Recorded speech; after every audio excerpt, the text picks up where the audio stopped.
Thank you. I just want to take a moment, really, to the journey that we've been on has been incredible. So the number of people we've had here today and have turned up today is just fantastic. So I'm catching my breath because my plane was late as well. So good morning and welcome to this inaugural conference. My name's Steve Franks, and I'm going to be chairing this morning's session. Normally my style is I'll free-willed it, but I've got a time limitation from Sam, so unfortunately I have to read my script and my speech, so I'll try and stick to the time there, Sam. So I'd like to start by saying that it's an absolute honour and privilege to be here today and share that what I think is a realisation of a remarkable vision and the creation of the UK's first Children's Activity Trade Association. We have over 150 delegates attending a sell-out event from all corners of the UK. With representation from nearly 100 different organisations. We also have 20 CA members who will be officially receiving their accreditation certificates at a special ceremony later on this afternoon.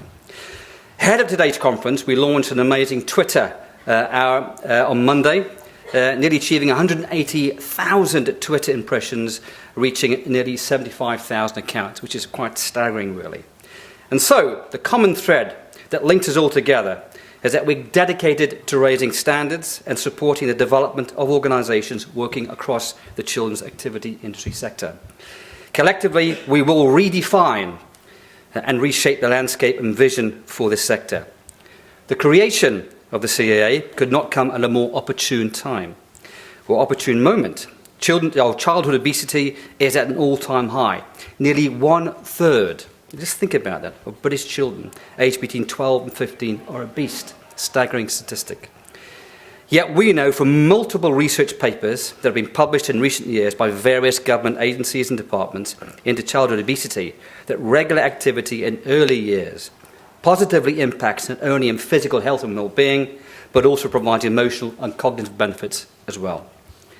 If we could raise collectively as a group levels of childhood obesity and lower obesity, or childhood activity and lower obesity, we could potentially save the NHS £4.2 billion a year, a staggering sum.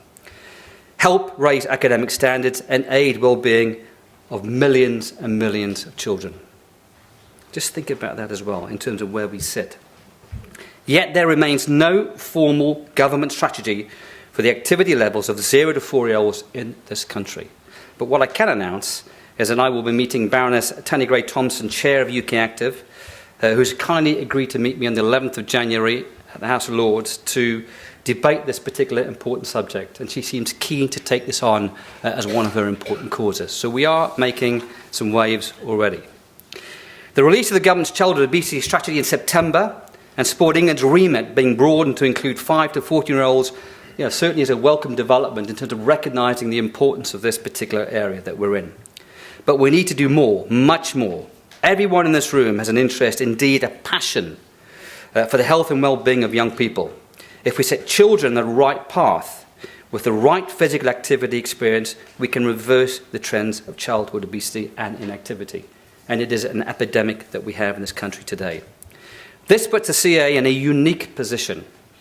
Together, we can set the standards and provide guidelines for physical activity for children right from birth, not just for the good of our industry, but to help shape society for the better. This is not to say that we don't already have some wind in our sails. There have been other significant developments alongside Sport England's child-focused strategy and the government's childhood obesity strategy that demonstrates the political appetite to take this agenda on. And some of the factors that have happened.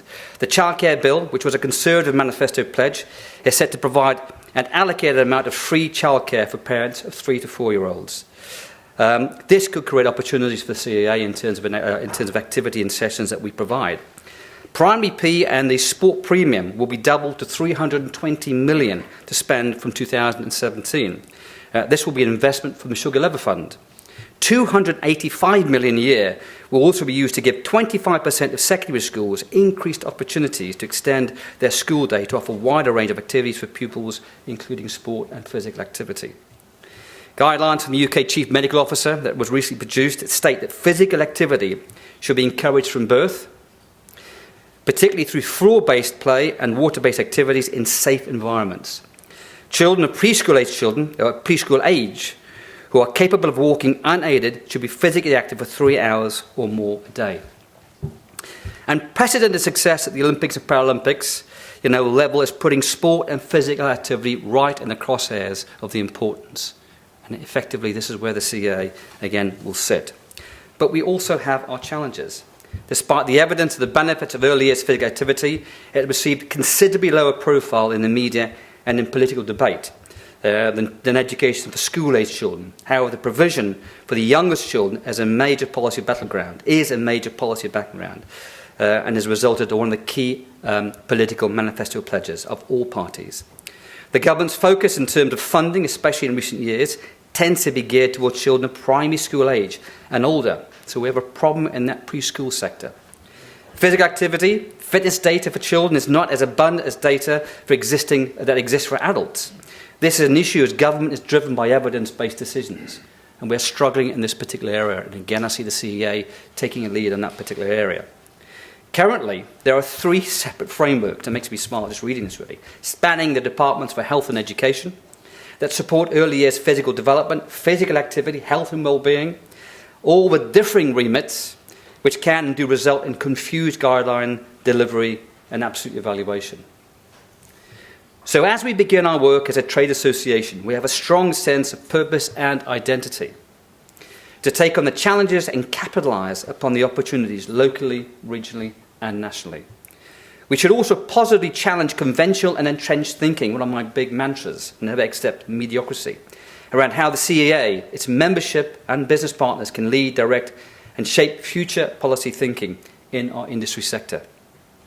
UK government, irrespective of political colour, has quite rightly come out in unison in expressing concerns about the obesity epidemic in this country and the general concern around the health of the nation. What we have been seeking to achieve as a business community is contribute to getting children more active more often from as young an age as possible.